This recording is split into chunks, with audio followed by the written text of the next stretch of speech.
Master को छुरा घूप कर आयशा जानती थी अब उसे राहुल से कोई जुदा नहीं कर सकता। इस खुशी ने आयशा की आंखों को आंसुओं से भर दिया था। जमीन पर बैठकर अपने आंसुओं को पोंछते हुए आयशा ने चैन की सांस ली और एक हल्की सी मुस्कान आयशा के चेहरे पर आई ही थी कि तभी मास्टर की हंसी ने आयशा के रोंगटे खड़े कर दिए।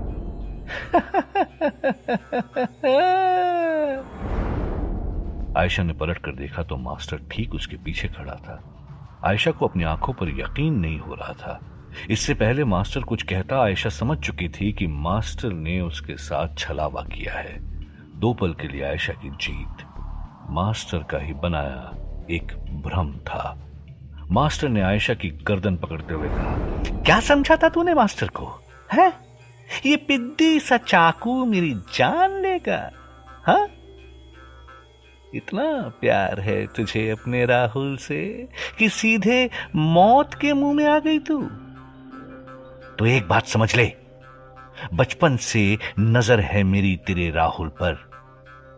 वो मेरी जकड़ से कभी आजाद नहीं हो पाएगा, पर तू मेरे कोई काम की नहीं। पता क्या करूं तेरे साथ?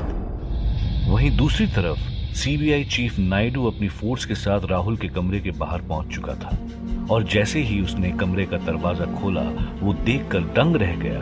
कमरे की दीवार पिघली हुई थी और सामने दिख रहा था बड़े से पाइप का सिरा। नायडू ने बौखलाते हुए अपने गार्ड्स पर चिल्लाया, 2 आदमी मेरे कमरे से गायब हो गए और तुम लोगों को भनक तक नहीं लगी? गार्ड्स जानते थे ये कोई आम इंसान नहीं थे, पर नायडू के गुस्से के सामने किसी की भी मुंह खोलने की हिम्मत नहीं हुई। नायडू ने चिल्लाते हुए कहा, अब खड़े खड़े मेरा मुंह क्या देख रहे हो? जाओ ढूंढो उन्हें। पर नायडू इस बात से बेखबर था कि राहुल अब तक इस पाइप की दूसरी ओर पहुंच भी चुका था। वो सिरा जो लोहे के गेट से सील था, राहुल ने ताकत लगाकर उस लोहे के गेट को तोड़ा और महिपाल को पानी में धकेलते हुए चैन की सांस ली। राहुल को लगा कि खतरा टल चुका है, पर तभी महिपाल के चीखने की आवाज ने राहुल के कान खड़े कर दिए। आनन फानन में राहुल ने जैसे ही उस पाइप से बाहर सर निकाला तो देखा एक बेहद ही लंबा मगरमच्छ अपना जबड़ा फाड़े तेजी से महिपाल की तरफ बढ़ रहा था। इतना जोखिम उठाकर महिपाल को एक मगरमच्छ का शिकार राहुल किसी भी कीमत पर बनने नहीं देना चाहता था।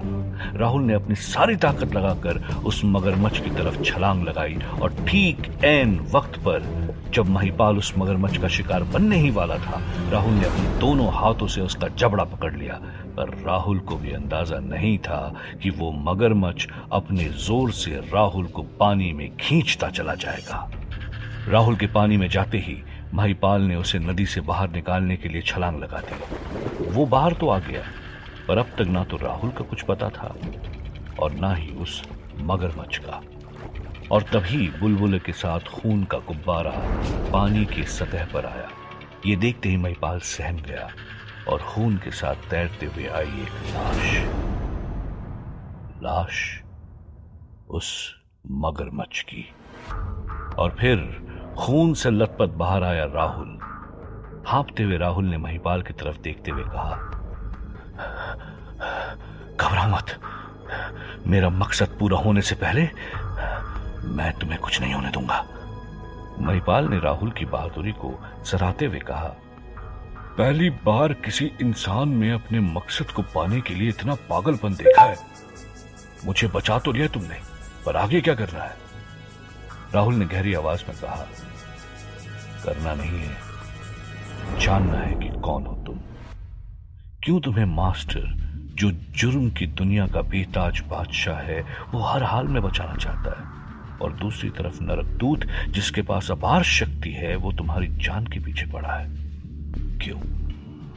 महिपाल ने चौंकते हुए कहा, मैं किसी मास्टर या नरकदूत को नहीं जानता। मैंने अपने जीवन के 20 साल इसी जेल में बिताए हैं। राहुल ने उत्सुकता से पूछा, आखिर जेल क्यों हुई आपको? महिपाल ने खुद को संभालते हुए कहा, पढ़ा लिखा आदमी नहीं होना इसलिए। जवानी में नौकर था अजंता के एक घर में, उनके साथ ही रहता था। बड़ा घर, 2 भाई, उनकी बीवियां, बड़े भाई के 2 बेटे। एक दिन सुबह उठकर देखा सब मरे हुए थे। पूरे घर में बस लाशें ही लाशें थी और उन लाशों के बीच जिंदा बचा था सिर्फ मैं। इसलिए पुलिस ने मुझे ही मुजरिम मान लिया और कोर्ट ने मुझे फांसी की सजा सुना दी। तब से लेकर आज तक 20 साल से बस अपनी मौत का इंतजार कर रहा हूं। राहुल को महिपाल की बात में सच्चाई साफ नजर आ रही थी। मास्टर जब आयशा की बेबसी पर हंस रहा था, तभी नदी के किनारे खड़े राहुल ने निडरता से कहा, अब बातें करने का वक्त नहीं बचा चाचा। बस मैं तुम्हें मास्टर के हवाले कर अपनी जिंदगी वापस चाहता हूं। अपनी आयशा के पास जाना चाहता हूं। उसे हमेशा के लिए अपना बनाना चाहता हूं। महिपाल ने राहुल की आंख से आंख मिलाते हुए पूछा, और मेरा क्या होगा? राहुल ने महिपाल के कंधे पर हाथ रखते हुए कहा, तुम इस वक्त कोहिनूर से भी ज्यादा कीमती हो। तुम जितना समझते हो ये खेल उससे कई ज्यादा पेचीदा है। यहां लड़ाई अहंकार की नहीं बल्कि अस्तित्व बचाने की है। भरोसा करो मुझ पर। बिना सच्चाई जाने मैं तुम्हें इन शैतानों के हाथ नहीं लगने दूंगा। महिपाल ने राहुल को घूरते हुए पूछा, आखिर चल क्या रहा है तुम्हारे दिमाग में? अगला कदम क्या है तुम्हारा? राहुल ने हंसते हुए कहा, मेरा अगला कदम मौत से आंख मिलाने का है। खौलती हुई कढ़ाई में नरकदूत जेल की अफरा तफरी साफ देख पा रहा था। यादव जो नरकदूत के पास ही खड़ा था, उसने धीमी आवाज में कहा, पुलिस का दिमाग तो मेरा है, पर यह राहुल भी शातिर निकला। बड़ा खेल खेल गया वो तो। नरकदूत ने हंसते हुए कहा, ये खेल अब बदल चुका है। राहुल कितना भी शातिर हो, वो ये नहीं जानता कि वो सिर्फ इस खेल का एक प्यादा है। ये कहानी शुरू नरकदूत से हुई है और इसे खत्म भी नरकदूत ही करेगा। पुणे शहर से सटे मीलों तक फैले जंगलों में राहुल आंधी की रफ्तार से उड़ता हुआ मास्टर के पास जा रहा था और तभी राहुल को अपनी शर्ट में छुपे चूहे के मिनमिनाने की आवाज आती है। राहुल समझ गया था कुछ तो बात है। उसने अपनी रफ्तार धीमी करते हुए घने जंगल की घनी झाड़ियों में कदम रखा और अपना दायां हाथ शर्ट में डालकर उस चूहे को बाहर निकाला। इससे पहले राहुल उस चूहे का इशारा समझ पाता, राहुल को अपने पास किसी के होने का एहसास हुआ। राहुल ने बेचैनी में इधर उधर मुड़कर देखा तो पेड़ के पीछे रंग बिरंगे कपड़ों में मास्टर को देखा। मास्टर के चेहरे पर वही हल्की सी मुस्कान थी। मास्टर ने राहुल पर तंज कसते हुए पूछा, तू जब गया था तो 2 लोग थे, सोचा 3 वापस आओगे, पर ये क्या, तू तो अकेला ही बचा है। क्या महिपाल नहीं? इससे पहले मास्टर अपनी बात खत्म कर पाता, राहुल ने मास्टर की बात काटते हुए कहा, महिपाल मेरे पास है और जिंदा भी है। ये सुनते ही मास्टर की आंखें खुशी से झूम उठी और उत्साह से मास्टर ने कहा, जानता था वो यादव तो गधा है। एक तू ही है जो मेरा काम कर सकता है। तो बता कहां है महिपाल? और राहुल के दिमाग में कुछ और ही चल रहा था। उसने मास्टर की आंखों में आंखें मिलाते हुए कहा, जो तुम्हें चाहिए वो मेरे पास है और जो मुझे चाहिए वो तुम्हारे पास।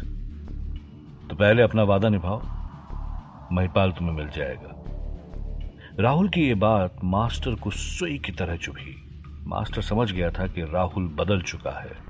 वो जानता है कि जीत ताकत से नहीं बल्कि हिम्मत से मिलेगी। राहुल की तरफ देखकर मास्टर ने गहरी आवाज में कहा, तो तू मुझसे सौदा करने आया है? तुम्हें जो समझना है समझ लो, बस इतना याद रखना कि वक्त कम है तुम्हारे पास। इससे पहले नरकदूत की नजर महिपाल पे पड़े, तुम मुझे वापस अपने जिस्म में भेज दो। ये सुनते ही मास्टर जोर जोर से हंसने लगा और हंसते हुए कहा,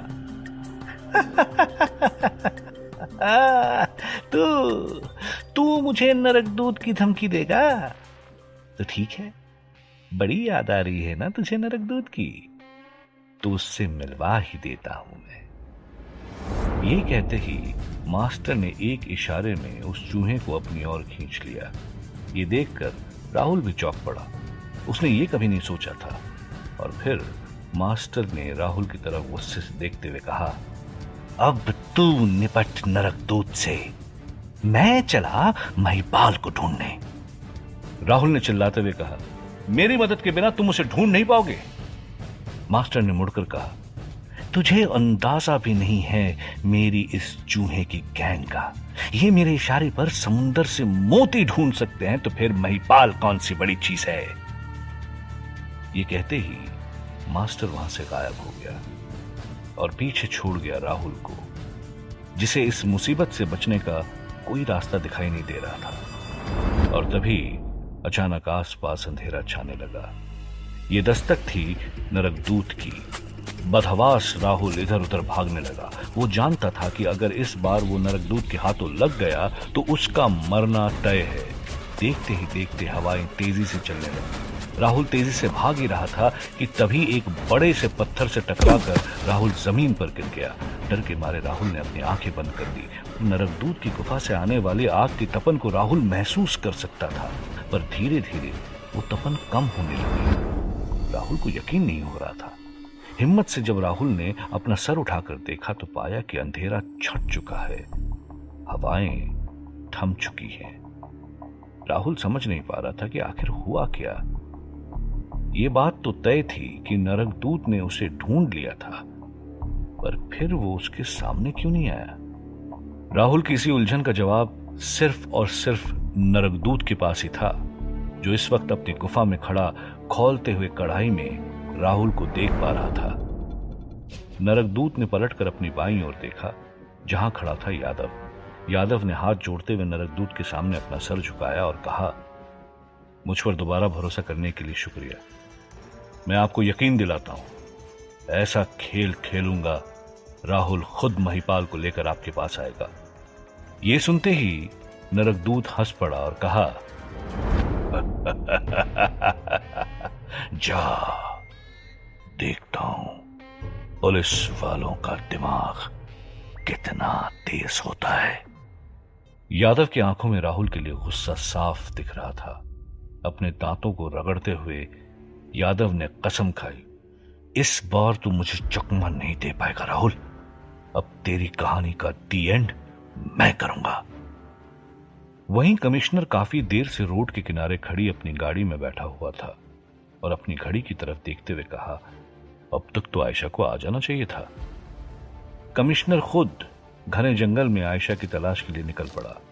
दूर दूर तक आयशा का कोई नामो निशान नहीं था और तभी कमिश्नर को झुमके की हल्की हल्की आवाज सुनाई दी। कमिश्नर ने उस आवाज का पीछा करना शुरू किया और कुछ ही समय में कमिश्नर उस जगह पहुंच गया जहां से झुमके की आवाज आ रही थी।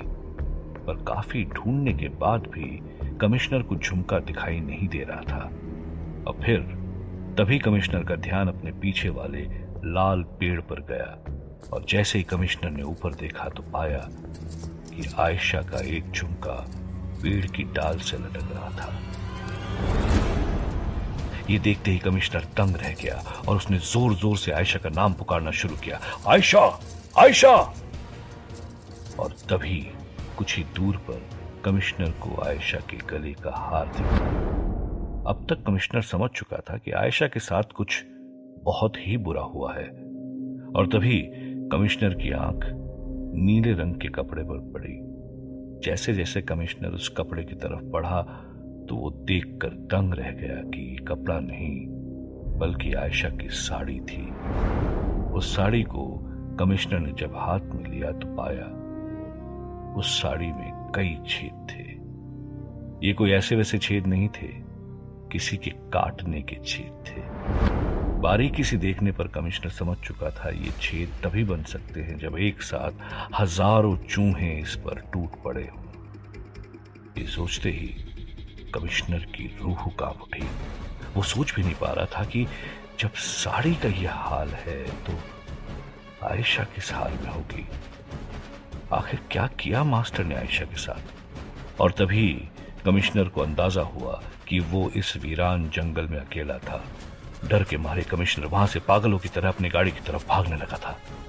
एक तरफ यरवाड़ा जेल में राहुल को ढूंढने के लिए टीम तैयार की जा रही थी, जिन्हें खुद नायडू ब्रीफ कर रहा था। पर तभी अचानक बाहर से गार्ड्स के चिल्लाने की आवाज आने लगी। नायडू ने भवे चढ़ाते हुए सोचा, अब कौन सी मुसीबत आ गई? पहले ही इतना सब कुछ देख चुका हूं, वो क्या कम था? और तभी उस कमरे में बदहवास दौड़ता हुआ एक कांस्टेबल आया और हांफते हुए उसने कहा, सर सर सर वो वापस आ गया है। नायडू समझ चुका था कि कांस्टेबल किसकी बात कर रहा है और टेबल से अपनी गन उठाकर नायडू निडरता से बाहर चला गया और देखा कि राहुल सीधे उसकी तरफ चला आ रहा है, पर इस वक्त वो अकेला था। राहुल ने नायडू के करीब आकर कहा, अगर खून खराबे के उद्देश्य से आता तो अब तक कई लाशें बिछ चुकी होती। सिर्फ बात करने आया हूं, इसलिए कृपया अपनी गन अपनी जेब में रखें तो सबके लिए अच्छा होगा। नायडू ने गन तो अंदर रख ली, पर डर से नहीं बल्कि उत्सुकता से। वो भी जानने के लिए बेकरार था कि जो इंसान अब तक पुलिस से भाग रहा था, आखिर ऐसी क्या मजबूरी थी जो वो खुद चल के सीबीआई के पास चला आया था। राहुल बॉस की तरह नायडू के सामने वाली कुर्सी पर बैठ गया। नायडू ने भी राहुल की तरफ झुकते हुए कहा, तो आखिर चाहते क्या आप दो? राहुल ने गहरी आवाज में कहा, महेंद्र नाथ गुप्ता, 20 साल पहले उसका और उसके पूरे परिवार का खून हो गया था। मुझे उस केस की फाइल चाहिए और यह काम सीबीआई से अच्छा और कौन कर सकता है? नायडू के चेहरे पर हल्की सी मुस्कान थी और उसने तंज कसते हुए कहा, तो आखिर इतनी शक्ति होने के बाद भी तुम किसी काम के नहीं? राहुल ने अपनी कुर्सी से उठते हुए कहा, नायडू, ये ईगो बैटल नहीं है। मैं जानता हूं तुम भी इस केस को उतना ही सॉल्व करने के लिए उतावले हो जितना कि मैं। अतीत में दफन ये एक फाइल हजारों राज से पर्दा उठा सकती है। सोच लो, मिलकर काम करें तो मंजिल दूर नहीं। राहुल की बातों में दम तो था, इसलिए बिना कुछ कहे नायडू अपनी टीम को ब्रीफ करने चला गया। राहुल फिर से बॉस की तरह उसी कुर्सी पर बैठा था कि तभी एक सुनी हुई आवाज राहुल के कानों में गूंजी। यह आवाज थी यादव की। यादव ने गहरी आवाज में कहा, शाबाश राहुल, तेरी तो दाद देनी पड़ेगी। अपने शरीर को पाने का इतना जुनून कि तू खुद चल के पुलिस स्टेशन पहुंच गया। पर सोच, जब ये शरीर ही नहीं रहेगा तो क्या करेगा तू? ये सुनते ही राहुल की रूह कांप गई। अपनी आंख बंद करके राहुल ने यादव से संपर्क बनाया तो देखा कि यादव पुणे के शमशान घाट में जलती चिताओं के बीच बिना डर के खड़ा था और चीख रहा था, यही जिस्म चाहिए था ना तुझे? तो आ, ले, पर टाइम कम है तेरे पास। या तुम महिपाल को मेरे हवाले कर दे या अपने जिस्म को हमेशा के लिए खो दे। ये कहते हुए यादव जोर जोर से हंसने लगा। राहुल जानता था वो एक ऐसे दोराहे पर फंसा था जहां आगे का कोई रास्ता दिखाई नहीं दे रहा था।